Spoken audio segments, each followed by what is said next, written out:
Igreja, aleluia, santo, santo é o nome do Senhor.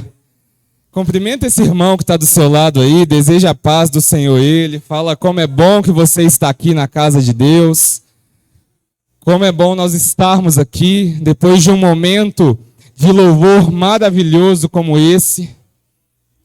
Tem como, está um pouco abafado.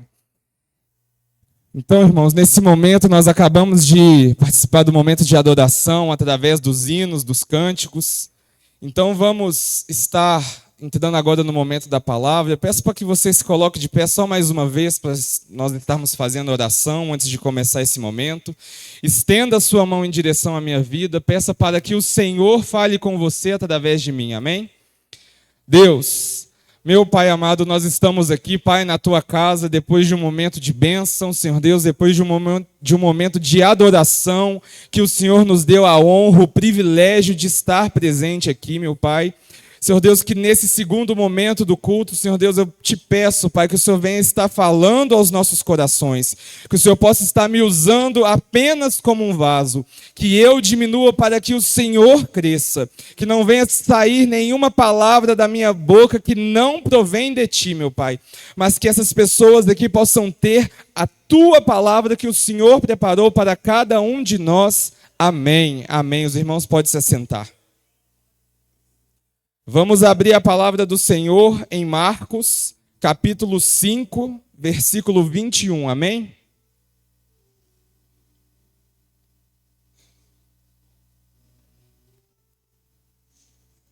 Aleluia. A palavra do Senhor diz assim, vamos fazer a leitura do verso 21 até o versículo 24 e depois do versículo 35 até o 43. A palavra do Senhor diz assim, tendo Jesus voltado de barco para o outro lado, reuniu-se em volta dele uma grande multidão, e ele estava junto do mar. Então chegou um dos chefes da sinagoga, chamado Jairo, e vendo-o, prostrou-se aos pés de Jesus, e lhe pediu com insistência, minha filhinha está morrendo, vem impor as mãos sobre ela para que ela seja salva e viva. Jesus foi com ele. Uma grande multidão seguia Jesus, apertando-o de todos os lados. Versículo 35. Enquanto Jesus ainda falava, chegaram alguns da casa do chefe da sinagoga, dizendo, a sua filha já morreu. Por que você ainda incomoda o mestre? Mas Jesus, sem levar em conta tais palavras, disse ao chefe da sinagoga, não tenha medo, apenas creia. Jesus não permitiu que ninguém acompanhasse, a não ser Pedro e os irmãos Tiago e João. Chegando à casa do chefe da sinagoga, Jesus viu o alvoroço, os que choravam e os que pranteavam muito. Ao entrar, disse, por que vocês estão alvoroçados e chorando? A criança não está morta, mas dorme. Riam-se dele.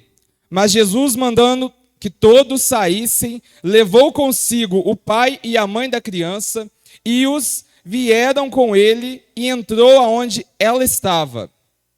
Tomando a criança pela mão, disse, Talita cumi, que quer dizer, menina, eu digo a você, levante-se. Imediatamente a menina que tinha 12 anos se levantou e começou a andar. Então todos ficaram admirados, mas Jesus ordenou-lhes expressamente que ninguém o soubesse e mandou que dessem de comer a menina. Aleluia. Hoje o Senhor quer tratar conosco sobre o triunfo da fé em meio ao desespero. E o texto base que nós lemos está em Marcos, capítulo 5, versículo 21, começa. Mas, antes de nós entrarmos no nosso tema principal, nós precisamos entender o conceito, o que estava acontecendo antes de chegarmos nessa passagem aqui. Jesus, ele estava voltando para Cafarnaum.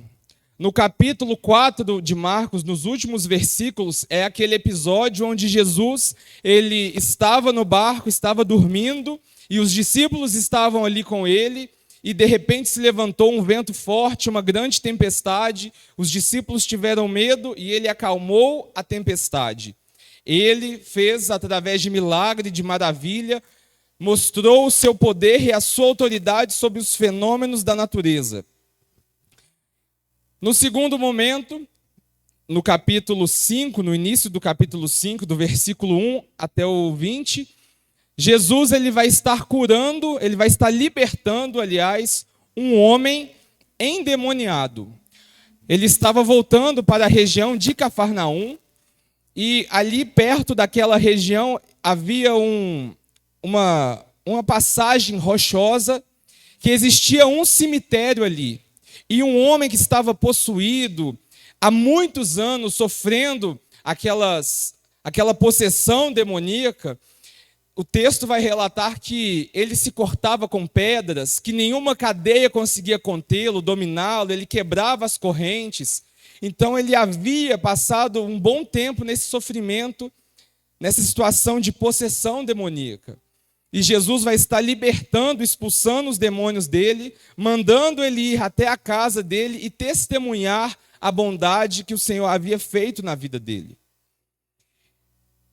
Então, depois disso, ele vai enfrentar a situação da enfermidade e a morte, que é o texto que nós chegamos. A mensagem de hoje vai ser dividida em dois aspectos. A jornada de Jairo até Jesus, ele levando consigo o seu desespero, o seu pavor, a sua preocupação, e a jornada de Jesus até a casa de Jairo, trazendo consigo a esperança, a cura, o poder na vida de Jairo. Então, para entendermos quem é Jairo, qual que é o contexto dele, nós vemos que no início dos versículos que nós lemos, ele é um líder da sinagoga. Ele é como se fosse o pastor daquela região ali. E ele era um líder respeitado naquela região, que tinha o apreço das pessoas. Ele era uma autoridade, um homem da qual era dotado da autoridade eclesiástica da época. Só que ele se encontrava em um momento difícil, onde a sua filha, dentro da própria casa, estava enferma. Preocupado com a filha, ele busca ajuda de Jesus, da filha que estava à beira da morte. Então, o sofrimento de Jairo o levou até Jesus. E é o que nós vemos que mais acontece hoje no mundo. Mais pessoas se achegaram a Jesus pelo sofrimento do que pela paz, do que pela bonança, do que pela festa, do que pela alegria. Então nós vemos aqui que o sofrimento frequentemente nos leva até Deus. Aqui impulsionou Jairo a agir de maneira o quê?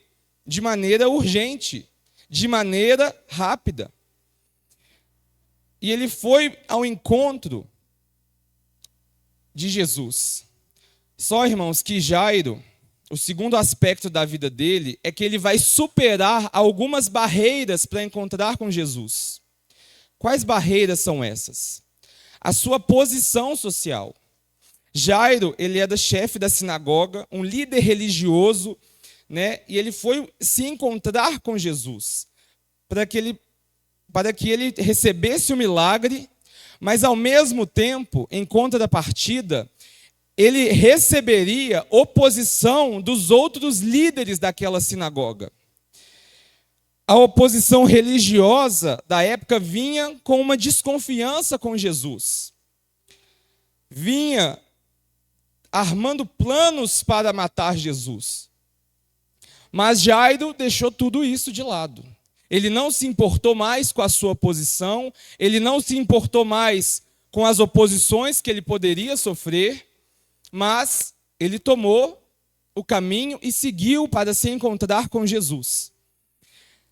Irmãos, essa sinagoga já havia acontecido episódios com Jesus que fizeram crescer a perseguição sobre ele.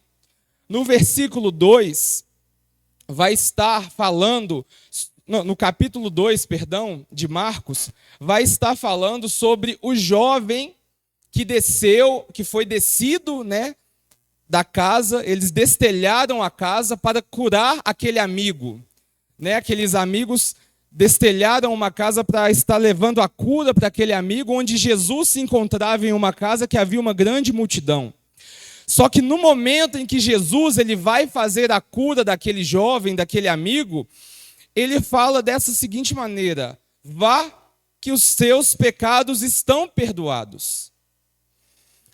Só que os líderes religiosos daquela época, por não reconhecerem a autoridade do Filho de Deus em Jesus, eles acharam aquilo que? Uma blasfêmia. Porque somente Deus tinha o poder para perdoar pecados. Só que como eles não reconheciam Jesus como Filho de Deus, eles levaram aquilo para um outro lado. Para o lado que ele está pecando, ele está blasfemando contra Deus.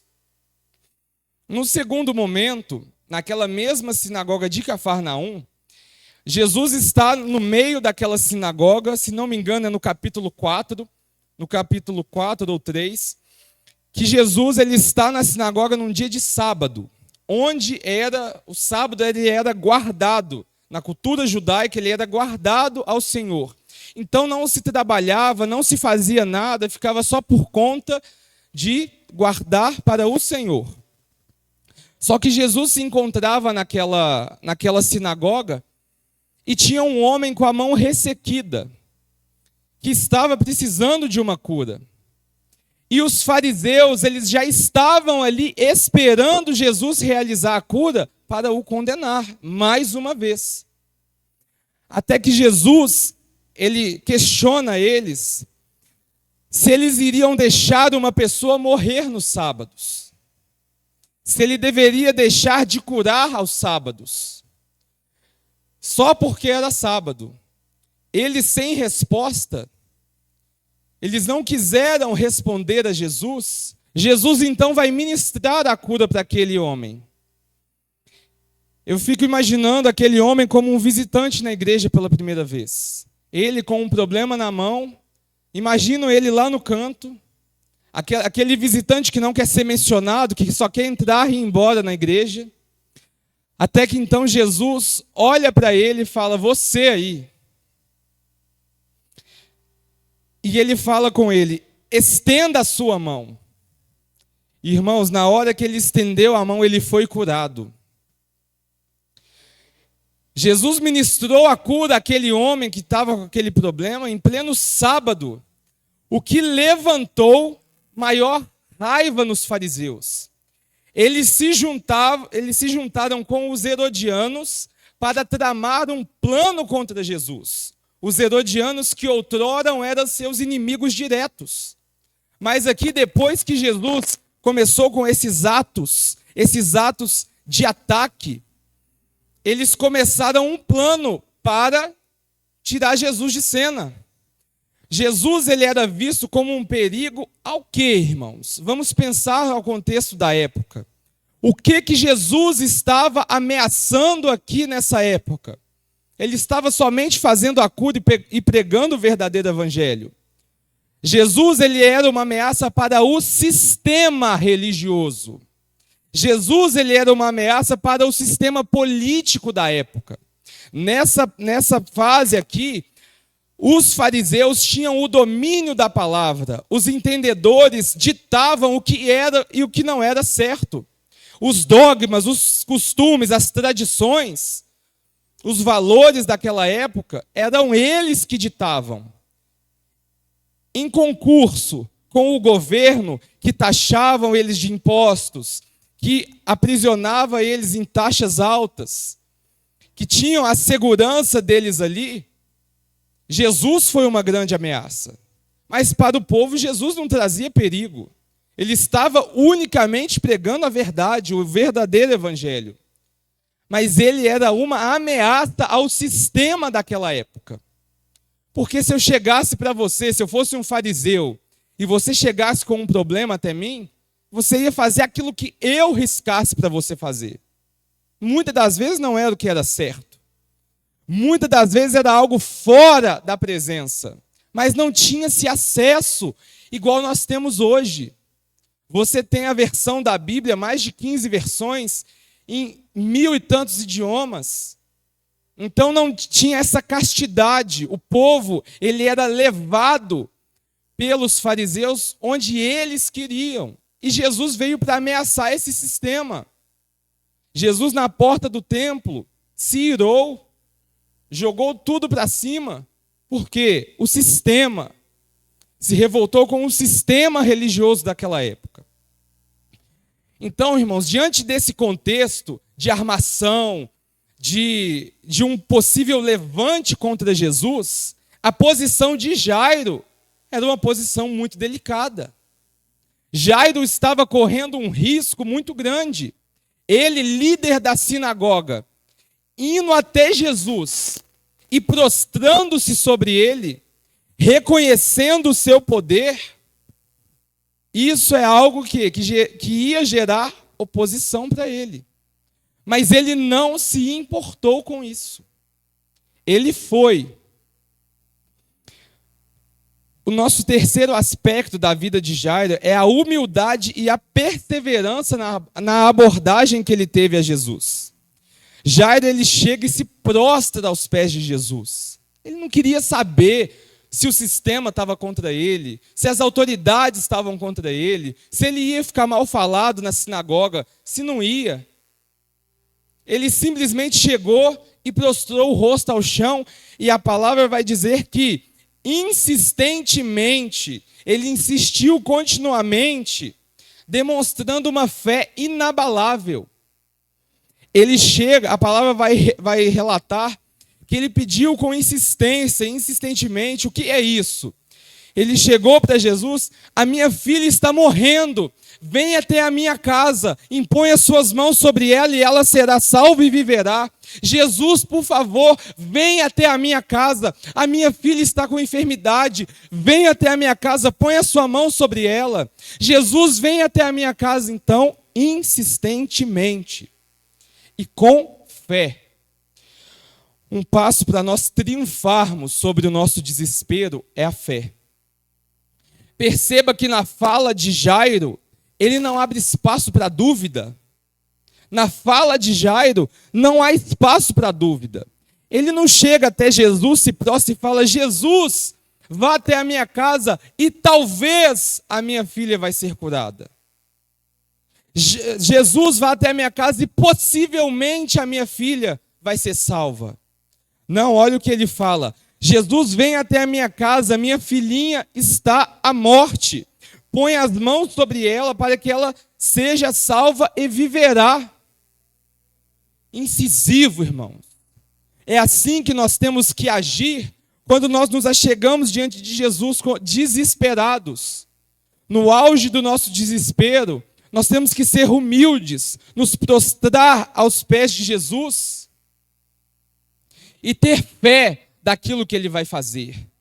Não abrir espaço para dúvida. Não abrir, será que Jesus vai fazer? Jesus, talvez o Senhor faça. Não. Jesus, vamos até a minha casa, põe a sua mão na minha filha e ela viverá. É assim que tem que ser a nossa atitude. Uma atitude de fé. Uma atitude de convicção. Quando nós nos abaixamos, quando nós nos prostramos aos pés de Jesus, no nosso momento mais baixo, no nosso fundo do poço, quando nós nos colocamos nos pés dele, nós estamos no lugar mais alto da terra. Então, quando nós nos prostramos, nós ficamos mais alto que aquele cara que está escalando o Monte Everest. Nós estamos ali naquele que é poderoso, naquele que carrega o mundo na palma da sua mão. Então, irmãos, não se esqueça, quando o desespero bater na sua porta, seja humilde para prostrar-se ao Senhor, mas seja corajoso para falar e proferir sentenças com fé, com a certeza de que irão acontecer. O segundo passo, o segundo momento da nossa palavra de hoje É sobre a jornada de Jesus até a casa de Jairo. Jairo chegou como? Com desespero, com súplica. Jesus agora vai até a casa de Jairo com o quê? Com a esperança, com a certeza, com a paz. O primeiro ponto da jornada de Jesus é: Jesus, ele se importa com a nossa dor. Jesus, ele se importa com a nossa aflição, com cada um de nós. Irmãos, nós temos um Deus que sabe o nome de cada estrela. Você olha para cima, você não consegue dimensionar o tanto que existe. Mas Jesus sabe o nome delas, chama elas pelo nome. Você acha que Deus não vai saber o seu problema, a sua dor? Então aqui, irmãos, Jesus ele atende o pedido de Jairo e o acolhe. E começa a caminhar com ele. Não, meu irmão, vamos lá. Vamos lá. E ele começou o quê? A se deslocar para a casa de Jairo. Mas perceba que antes de Jesus chegar até Jairo, ele já havia realizado uma libertação. Ele cuidou daquele homem endemoniado que estava sofrendo há muito tempo. Jesus ele vai demonstrar para nós que nenhum sofrimento passa despercebido a ele. É o homem que estava com a mão ressequida, é o homem que estava endemoniado, é o pai que está com a filha a ponto de morrer. O seu sofrimento não passa despercebido. É você que está com um problema de saúde, com uma doença que aos olhos da medicina é incurável. É você que está com dificuldade de pagar um boleto. É você que está com um problema familiar, conjugal. Nenhum sofrimento passa despercebido de Jesus. Aleluia, santo, santo é o teu nome. E os imprevistos, o segundo aspecto da jornada de Jesus é os imprevistos humanos não frustram os propósitos de Jesus. Irmãos, Jairo chegou até Jesus, Jesus acabara de expulsar o demônio daquele homem, e ele está ali indo em direção a Cafarnaum, e chega Jairo até ele. Irmãos, naquele trajeto onde ele está caminhando para a casa de Jairo, o que vai acontecer? No versículo 25 até o 33, se não me engano, vai chegar a mulher hemorrágica, a mulher do fluxo de sangue. Há uma interrupção que podia o quê? Gerar atraso para aquilo que Jairo estava buscando. Sim ou não? Pensa você, irmãos, eu quero que você imagine. Você saiu da sua casa, viajou, pegou cavalo, alguma coisa, foi se encontrar com Jesus. Irmão, e você chegou lá como? Desesperado. Você já chegou caindo no chão e se prostrando. Jesus, vai até a minha casa, impõe a sua mão sobre a minha filha, para que ela seja salva, ela está à beira da morte. Jesus então atende o seu pedido, começa a caminhar com você, junto daquela grande multidão, e uma mulher que estava sofrendo com essa doença há 12 anos, chega para interromper aquele momento. O milagre de Jairo ia ter que esperar. Qual seria o nosso coração? Como que nós agiríamos? Irmãos, eu não sei vocês, mas eu ia ficar um pouco indignado. Eu ia ficar no meu coração, eu ia ter ira. Eu ia falar, mas a mulher ficou 12 anos sofrendo. Agora que a minha filha está precisando, que ela vai vir? Não tinha outro momento para ela vir receber a cura, não? A minha filha está a ponto de morrer. Essa mulher ficou 12 anos com esse fluxo de sangue, ela pode ficar mais um pouco. Espera aí. Mas o nosso tempo, irmãos, não é o tempo de Deus. O nosso relógio não é o relógio de Deus. No relógio dele, ele nunca chega atrasado. Não há atraso, ele chega na hora certa, com a provisão certa. Irmãos, a fé, ela é essencial, mesmo diante das notícias ruins. E naquele momento que aquela mulher estava recebendo o maior milagre da vida dela, o sobrenatural estava caindo na vida daquela mulher, ela estava recebendo uma cura de 12 anos. 12 anos lutando com uma doença. E Jairo estava recebendo, irmão, a notícia que a sua filha acabara de morrer. Olha como que esse cenário, ele é diverso. A mulher está lá ao chão, aos prantos, agradecendo pela cura, enquanto Jesus falava com ela: a tua fé te salvou, vai, tem de bom ânimo. Jesus estava ali falando, e o texto vai falar, enquanto Jesus falava, os funcionários da casa de Jairo chegaram para dar notícia. A sua filha já morreu, porque ainda incomodas o mestre.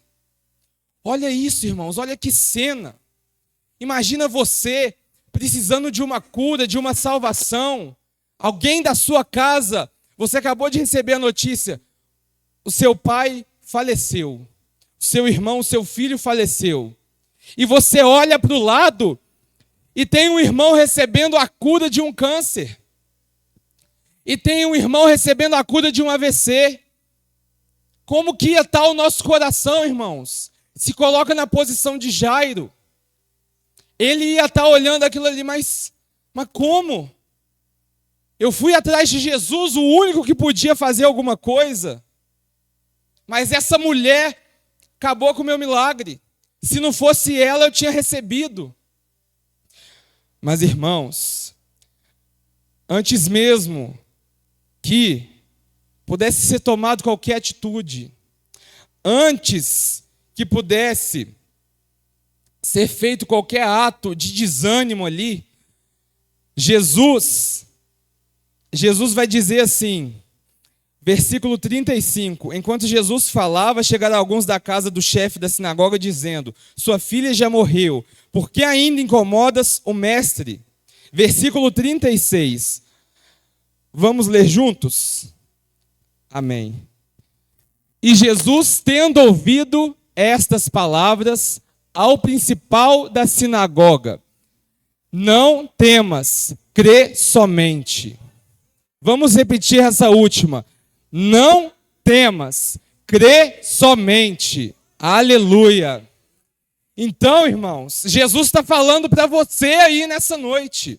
Você está vendo a cura do irmão e você na sua casa está chegando a notícia da morte?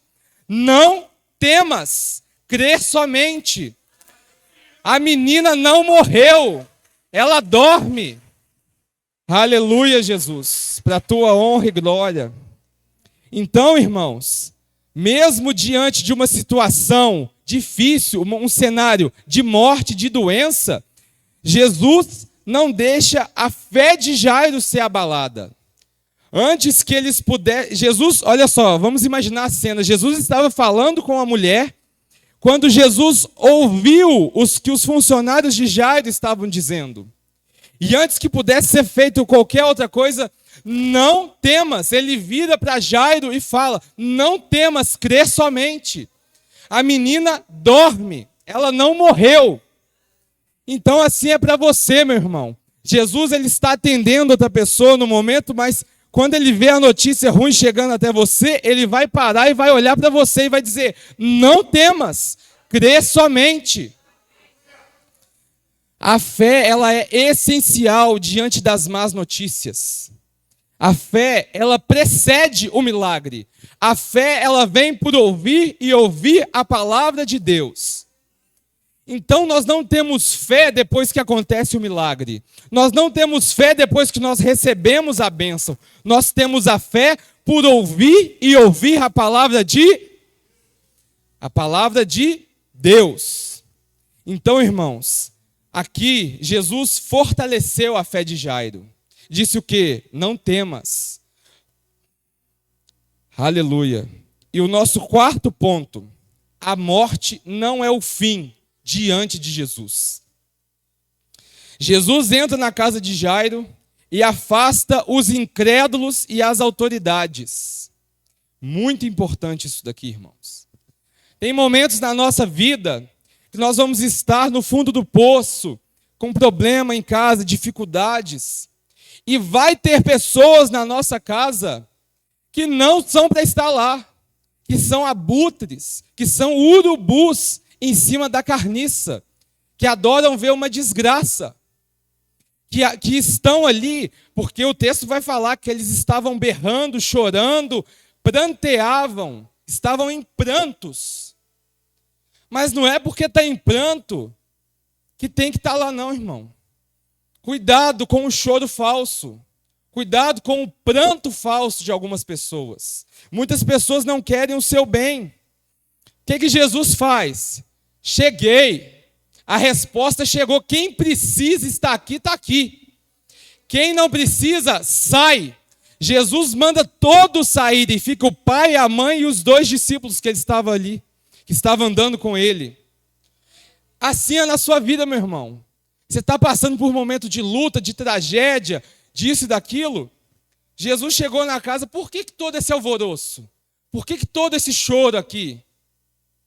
A menina não morreu, mas dorme. O que o texto vai falar? Riam dele. Riam, estavam debochando de Jesus. Irmãos, nas nossas lutas tem pessoas que debocham de nós. Tem pessoas que vão estar falando assim, ih, você está doido, você está ficando doido. Sabe o que Jesus está falando para você? Bota para correr. Bota para correr da sua casa.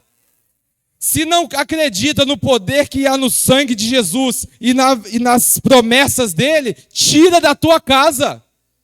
Tinha parente aqui, irmãos. Tinha parente dentro dessa casa aqui. Teve que sair. No rio, não debochou, não estava acreditando na fé, no milagre. Manda embora. Chega para alguém para contar alguma coisa, pedir ajuda de oração, a pessoa começa a te humilhar, a rir de você, a debochar, ou então, aquela pessoa que é tudo pro pior. Nossa, mas isso aí é morte. Nossa, mas isso aí não tem jeito não. Isso daí não tem cura não. Bota para correr, irmão. Não tem conversa. Ah, é meu parente, eu amo muito, amém, mas tem momento que tem que ir embora. Tem momento que é Jesus, o pai, a mãe e você e acabou. E olha o que aconteceu. Ele chega e diz à menina, Talita cumi, menina, eu te mando, levanta-te. A morte foi transformada em vida. As garras da morte se abriram na vida daquela menina. Irmãos, Talita cumi, aqui os estudiosos vão dizer que não é uma... Aqui ele não... volta dos mortos, ele não utilizou essa expressão, mas ele utilizou a expressão Talita cumi, que os estudiosos vão dizer que é quando uma mãe, um pai vai levantar uma criança. Sabe, quando você vai acordar o seu filho de manhã para ele ir para a escola, filho, acorda, está na hora. Porque dorme. Então Jesus, aqui, ele chamou aquela menina como se ela tivesse dormindo, não como se ela tivesse morrido. Nós sabemos e interpretamos que ela tinha morrido. Mas a fé de Jesus, a fé naquilo que estava por vir, fez ele agir como? A menina apenas dorme. Então, menina, levanta, acorda.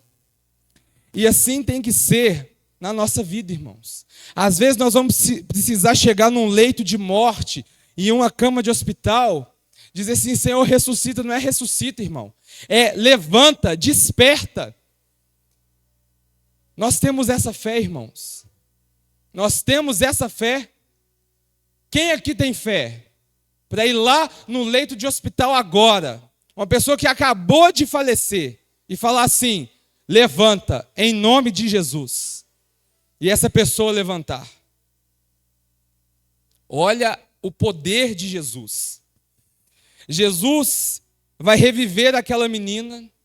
O desespero vai ser substituído por uma admiração e alegria. E Jesus, ainda hoje, transforma o impossível na sua vida. Jesus, ainda hoje, restaura vidas. Ainda hoje faz milagres. Ainda hoje ressuscita os mortos. Ainda hoje cura de doenças incuráveis. Ainda hoje liberta os endemoniados. Ainda hoje ele faz maravilhas. O que nós cantamos aqui sempre na igreja: vem com teus prodígios e sinais. Ele é o mesmo ontem, hoje e será eternamente. Aleluia! Para a tua honra e glória, Jesus. Santo, santo é o teu nome.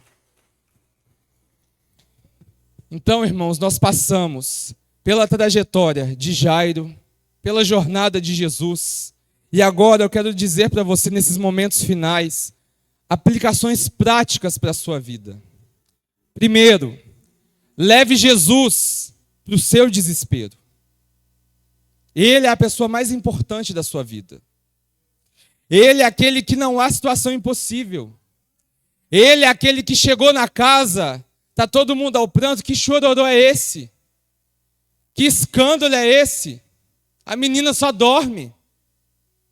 Vão rir de você por andar com Jesus, por entregar o seu desespero nas mãos dele. Mas é ele que tem poder para fazer algo. O segundo ponto prático para a nossa vida: supere as barreiras. Não permita que o seu orgulho, que as circunstâncias, que a opinião alheia te afaste de buscar a Deus.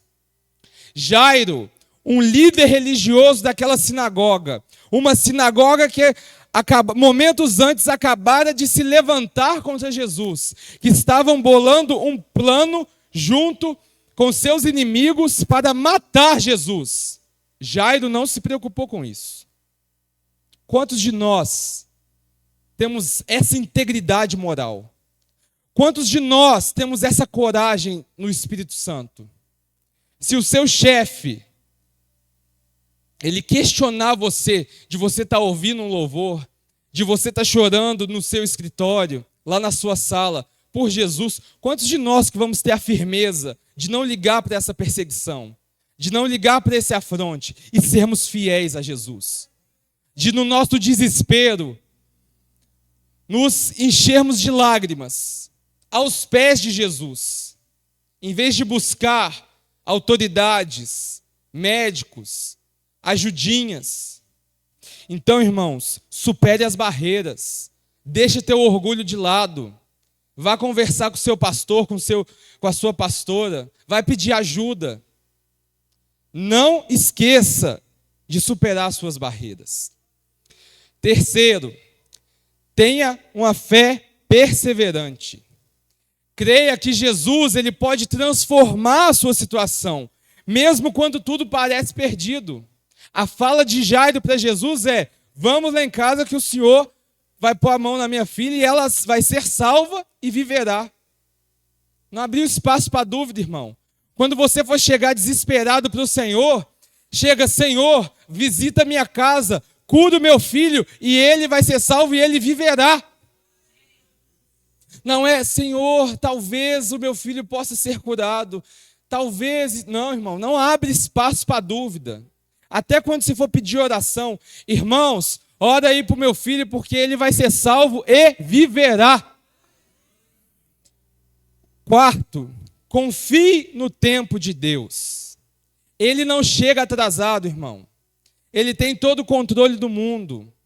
Ele não está atrasado. Entenda isso. Às vezes ele está fazendo um milagre para uma pessoa do seu lado, mas não chegou o seu tempo ainda.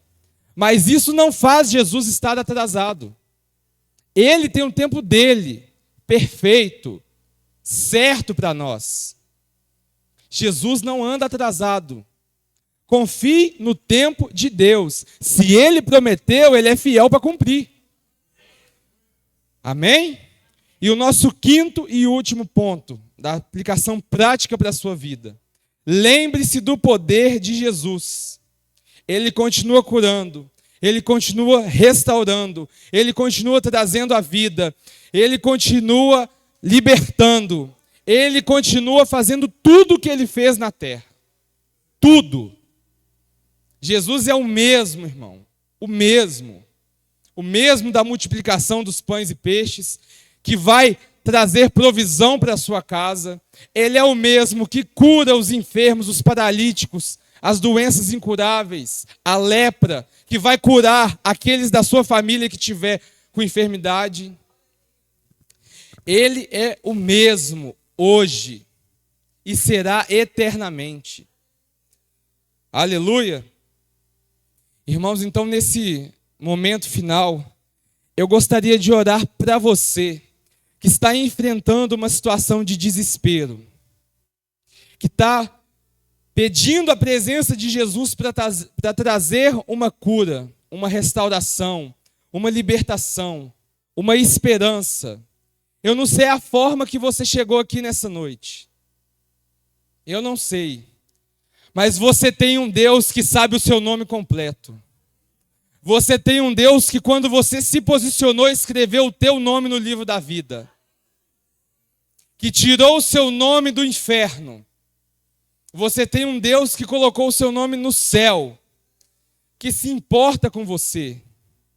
Ele é o Deus, irmãos, que chora conosco. Isso é muito importante, irmãos. Sabe por quê? Na nossa frustração, nas nossas dificuldades, nós não temos um Deus distante que está lá, longe, e nós temos que gritar, não. Não. Ele é um Deus perto. Ele é um Pai presente. Quando ele recebeu a notícia, irmãos, que Lázaro havia morrido, que o texto vai dizer? Jesus chorou. Sabe como que isso é precioso, irmãos? Sabe como que isso é importante para nós? Seres feitos de barro, de pó. Nós não merecemos, nós não valemos nada. Mas nós temos um Deus que não olha a nossa condição, que não olha o nosso merecimento, porque de fato não merecemos. Nós pecamos reiteradas vezes, sem nos arrependermos. Temos o coração duro, nós somos difíceis no trato. Mas mesmo assim, quando você chega, aleluia, aos pés de Jesus, com a notícia que alguém da sua família morreu, Ele não é um Deus distante. Ele é um Deus que te pega pelo braço. Ele é um Deus que te abraça e que Ele chora com você. Ele é um Deus que simpatiza com a sua dor. Ele é um Deus que sabe o tanto que você sofreu. Ele é um Deus que estava lá quando você estava sozinho chorando. Quando você achou que tudo estava acabado. Que você chegou no fundo do poço. Jesus estava lá. Como diz a palavra dele, Jesus chorou. E Jesus chorou com você, irmão. Ele não te abandonou. Ele te levantou pelo braço quando todo mundo te acusou. Quando todo mundo te rejeitou. Quando todo mundo te desprezou pelo seu pecado, Ele foi lá. Ele esteve lá.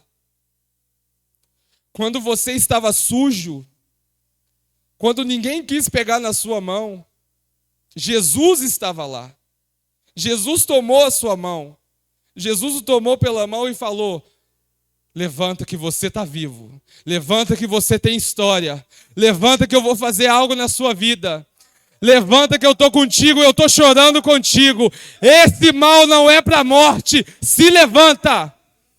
Lázaro, venha para fora.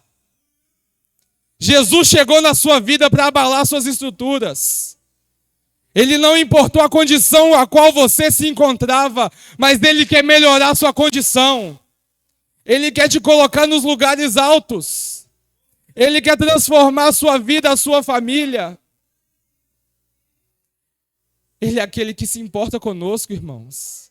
Ele é aquele que nos ama, E é um amor puro. Não é um amor de interesse. Não é um amor falho igual é o nosso. Deixa Deus falar não para nós, se nós não abandonamos a obra. Deixa Deus tocar na nossa vida, como Ele tocou na vida do seu servo Jó, se nós não apostatamos da fé. Se nós não falamos que Deus não existe mais, que o Senhor nos abandonou. Nós que recebemos o bem de Deus de maneira tão bendita, por que nós não vamos receber o mal? Ele nos ama incondicionalmente, enquanto nós o amamos só quando Ele está nos dando as coisas.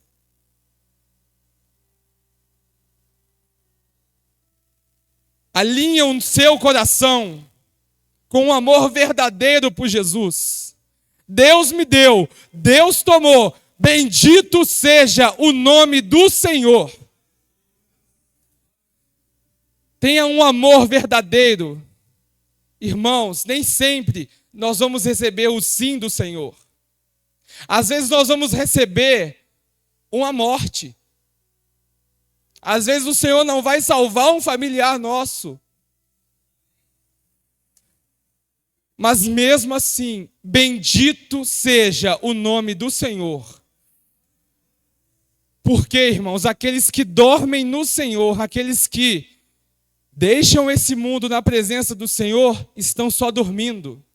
Porque quem está dormindo, está com a previsão de acordar, irmãos. E nós vamos acordar naquele dia que Jesus vai buscar a tua igreja. Se coloque de pé nessa noite. Eu gostaria de chamar o grupo de louvor. E eu gostaria que você colocasse as suas causas na mão do Senhor nessa noite. Aquilo que para você tem sido impossível. Aquilo que para você tem sido desespero. Tem sido algo que tem tirado o seu sono, a sua paz. O Senhor tem algo para você nessa noite. Feche seus olhos. Deus, Pai, nós estamos aqui na tua casa, Senhor Deus, depois de ouvirmos a tua palavra. Senhor Deus, eu te peço que nessa noite o Senhor esteja, meu Pai, indo na casa de cada irmão aqui, meu Pai. O Senhor esteja tocando nas situações impossíveis, nas situações que não tem mais jeito, nas situações, meu Pai, que eles estão desesperados. Nós nos prostramos diante de Ti, Deus. Nós pedimos a Tua intervenção divina, porque nós sabemos que o Senhor tem o poder, que o Senhor ainda faz milagres, que o Senhor ainda tem a resposta, ainda tem a recompensa para a nossa vida. Oh, Pai, visita esses lares aqui, meu Pai. Visita aqueles que estão precisando nessa noite. Santo, Santo, o diagnóstico do médico foi um, mas o Senhor está falando para você, essa enfermidade não é para a morte. Oh, Cordeiro de Deus vai passando por essas casas, por essas vidas, por essas famílias. Seja o louvor, bendito seja o teu nome, meu Pai. Tu és maravilhoso. Esse mal não é para a morte, é para a honra e para a glória de Jesus. Espírito Santo, visita a casa de cada um. O Senhor sabe o nome de cada um aqui, o sofrimento de cada um. Então que o Senhor possa estar intervindo com a tua mão, Senhor Deus, com a tua bênção. Em nome de Jesus, Tu és todo poderoso e todo poderoso.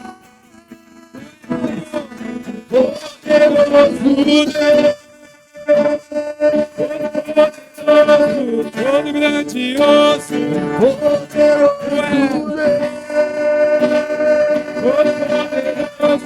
todo grandioso, poderoso, sua vida, irmão. A nossa alma anseia por Ti. Aleluia. Santo, Santo. Amém? Aleluia. Santo, Santo é o Teu nome. Jesus está virando para você nessa noite e está dizendo: não temas, crê somente. Não temas, crê somente. Vamos repetir todos juntos? Não tema, crê somente. Não tema, Crer somente. Aleluia. Aplauda ao Senhor nessa noite. Santo, santo, santo, santo, santo é o teu nome, Jesus.